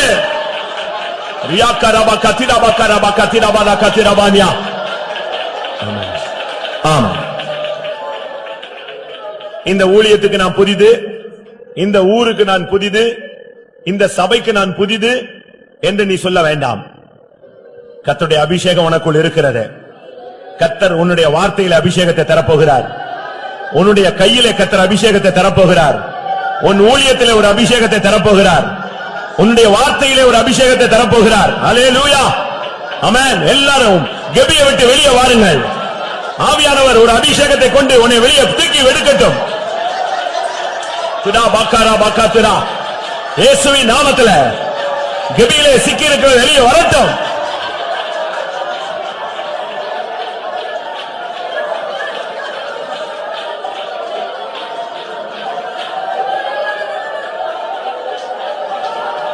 Ribala, Tidabala, Tidabala, Tidabala, Tidabala, Tidabala, Tidabala, Tidabala, Tidabala, Tidabania. Hallelujah, hallelujah. அவனை வெளியே கொண்டு வர்றதுக்கு கர்த்தருக்கு ரொம்ப கஷ்டமா இருந்தது. திடீர்னு பார்த்தா அவன் வெளியே வரல. உடனே கர்த்தர் கடந்து போனார். பர்வதங்களை பிளக்கிற, கண்மலை உடைக்கிற பலத்த பெருங்காற்று உண்டாயிற்று. ஒரு பெரிய பூமி அதிர்ச்சி உண்டானது. ஒரு பெரிய அக்கினி உண்டானது. நீ வெளியே வராட்டா கர்த்தர் உன்னை வெளியே கொண்டு வருவதற்கு பெரிய காரியங்களை செய்ய வேண்டியிருக்கும். அதுக்கு முன்னாக நீ வெளியே வந்து விடு. இதோ மெல்லிய சத்தம் உனக்கு கேட்கிறது. இந்த பிரசங்கத்தை தவிர கர்த்தர் இப்பொழுது உன்னோடு தனிப்பட்ட விதத்தில் பேசிக் கொண்டிருக்கிறார். அல்லேலூயா. உன்னை கொண்டு கர்த்தர் செய்யும் காரியம் பயங்கரமாயிருக்கும். அல்லேலூயா, அல்லேலூயா, அல்லேலூயா.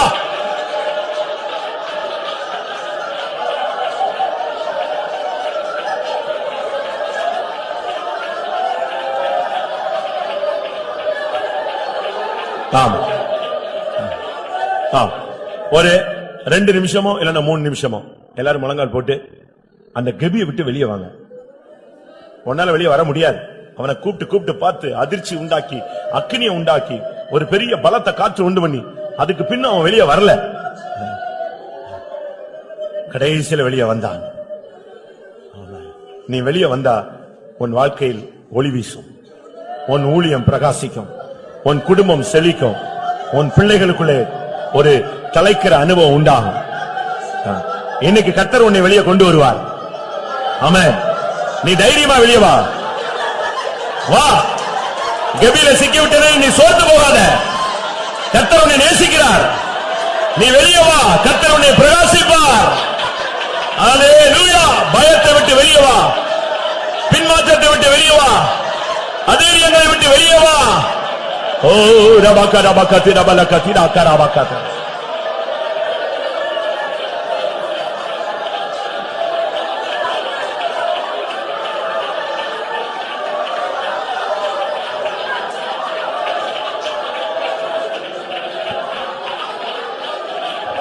Hallelujah, hallelujah.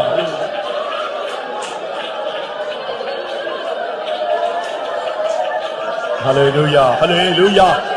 கர்த்தர் உன்னோடு இருக்கிறார். தைரியமாய் வெளியே வா. ஆமென். கர்த்தர் உன்னோடு இருக்கிறார். உன் கரத்தை பிடித்த அதே தேவன், உன்னை பெயர் சொல்லி அழைத்த அதே தேவன், உன்னை தன்னுடைய இரத்தத்தினால கழுவி உன்னை பரிசுத்தமாக்கின அதே தேவன், நீ கெபியை விட்டு வெளியே வா. கர்த்தர் உன்னை எடுத்து உபயோகிக்க போகிறார்.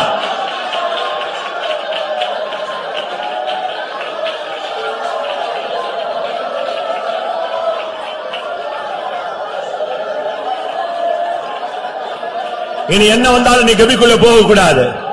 என்ன வந்தாலும் நீ கர்த்தருக்காக நில். அல்லேலூயா. ஷிதபலகதிரவானியா. உன்னை கொண்டு கர்த்தர் பெரிய காரியங்களை செய்யட்டும்.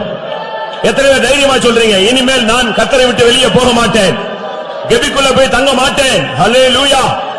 ஆமென். அல்லேலூயா. இனிமேல் நான் தோல்விகளிலே போய் சிக்க மாட்டேன். இனிமேல் பின்மாற்ற சிந்தைக்கு இடம் கொடுக்க மாட்டேன்.